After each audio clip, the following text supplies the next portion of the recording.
بسم الله والحمد لله والصلاة والسلام على رسول الله وعلى آله وصحبه أجمعين. أهلا بحضراتكم، يا رب الجميع يكون بخير. النهاردة إن شاء الله أخبار جديدة وحلقة قوية، فتابع معايا للنهاية.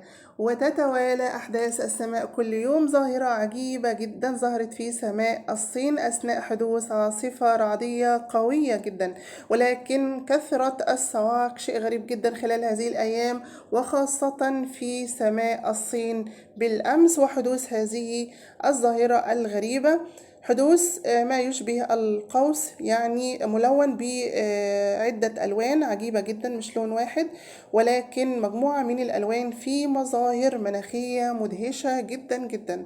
وظهر في نفس الوقت القوس ده، يعني شافوه في أمريكا، وطبعا يقينا بنشوف أشياء كثيرة جدا في السماء، لأن طبعا حضراتكم السماء دي تعتبر مسرح للأحداث.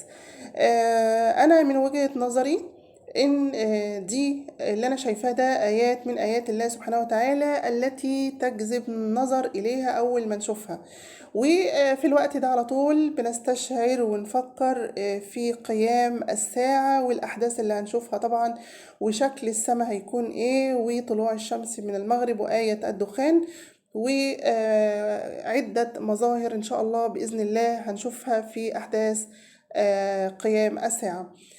في خبر تاني من الفلبين، زلزال قوي جدا تخطى 7.3 ريختر، كان قوي جدا الحقيقة وعنيف في الفلبين. في بعض المعلومات بتقول إن في 50 واحد اتصابوا و4 ماتوا إلى الآن. مركز الفلبين حضراتكم كان مركز الزلزال أسفة كان في الفلبين على عمق 4 كيلو متر تقريبا، في تحذيرات شديدة جدا للأسف من حدوث توابع عظيمة لهذا الزلزال. يعني زلزال كان بهذا القوة أكيد هيكون في ليه توابع كتيرة جدا جدا. 525 مبنى تعرض لأضرار بالغة، و30 مبنى على وشك الانهيار، لأن بالفعل زلزال زي ده لازم يكون له توابع خطيرة جدا جدا. وأثناء حدوث الزلزال حدث مد وبداية تسونامي، الله أعلم هيكون توابعه إيه، وحدث مجموعة من التصدعات العجيبة جدا للأرض. تصدعات منها طبعا الكبيرة العظيمة، ولكن في تصدعات ما كانتش بالقوة دي في جميع أنحاء البلاد. وأيضا حدوث أضرار مادية في المحلات، وطبعا أي سوبر ماركت كان مدمر نهائيا بفعل هذا الزلزال أو بسبب قوة هذا الزلزال. يعني الزلزال تخطى 7.3، لازم يكون له توابع كبيرة جدا جدا.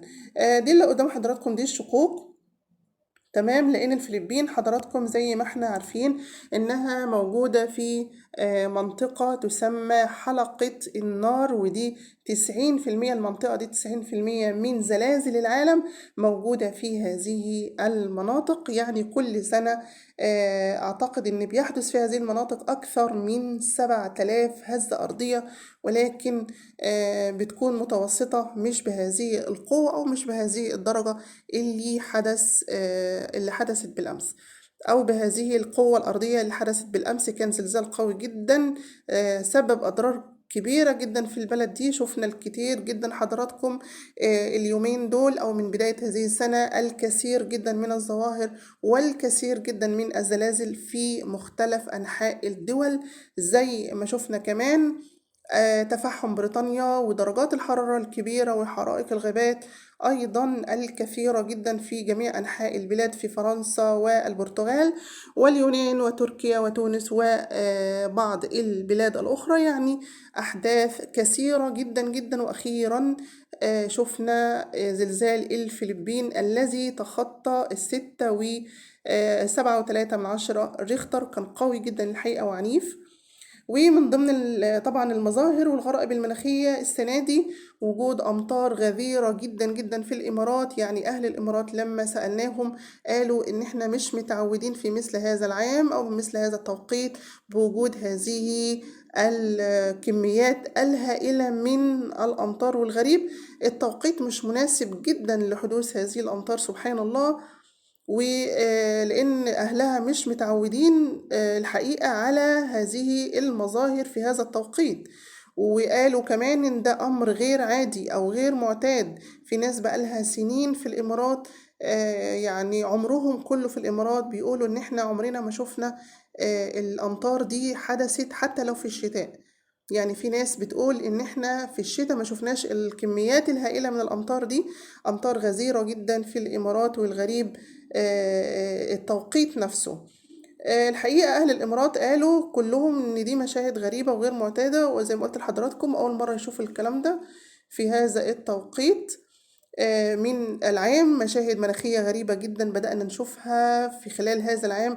تساقط كم هائل من المطر وارتفاع المياه في الإمارات أو في الشوارع تقريبا. كانت المية كانت بتعدي الرصيف، يعني أعلى من الرصيف نفسه. غرائب عام 2022. يا رب يكون هذا التغيير في دولنا العربية للخير إن شاء الله، وتكون أمطار الخير. زي ما شفنا مع حضراتكم الأيام اللي فاتت ظهور أحداث عجيبة جدا في السماء، منها سماء الصين وسماء اليابان وأمريكا، وحدوث ما يشبه أو ظهور السماء في أمريكا كمان، ظهور الشمس في أمريكا في السماء كجناحين يعني كبار جدا. يعني مظهر الحقيقة الناس كلها لما شافته خافت جدا. وحدث في الصين زي ما قلت لحضراتكم هذا الشكل العجيب، قوس فيه ألوان كتير جدا. وحدث نفس الشكل ده في أمريكا، سبحان الله. ناس كتير خايفة وبتقول إن هذه التغيرات، وسألوا هل دي من صنع البشر أم من صنع الخالق العظيم. أولا حضراتكم التغيرات المناخية دي من علامات آخر الزمان. السنة دي وأنا بعتقد والله أعلى وأعلم إن السنة دي من بدايات سنوات آخر الزمان. وتحدث صلى الله عليه وسلم إن أيام سيدنا المهدي هيكون في نزول للثلوج، يعني الأرض بالفعل بتتهيأ لأحداث عظيمة في أو خلال هذه أو خلال السنوات القادمة إن شاء الله. وال2022 من بداية السنوات أو سنوات التغيير. وطبعا زي ما وصف النبي صلى الله عليه وسلم آتوه على الثلج، وتحدث صلى الله عليه وسلم لا تقوم الساعة حتى تعود أرض العرب مروجا وأنهار. يعني تغيير مناخي ملاحظ جدا هنشوفه إن شاء الله خلال السنوات القادمة. مع تساقط الأمطار إن شاء الله ستنمو الأشجار في مناطق صحراوية في الجزيرة العربية، تمام، أرض العرب طبعا. وملاحظ جدا تغيرات المناخية وتساقط الأمطار، ستنمو الأشجار وينتج عنها أنهار وغابات، وتتحول الصحاري إلى غابات، سبحان الله، علشان الأرض بالفعل تتهيأ لهذه الأحداث العظيمة. في النهاية بشكر حضراتكم جدا على حسن الاستماع، وما توفيقي إلا بالله، عليه توكلت ولا أنيب. شكرا جدا، والسلام عليكم ورحمة الله وبركاته.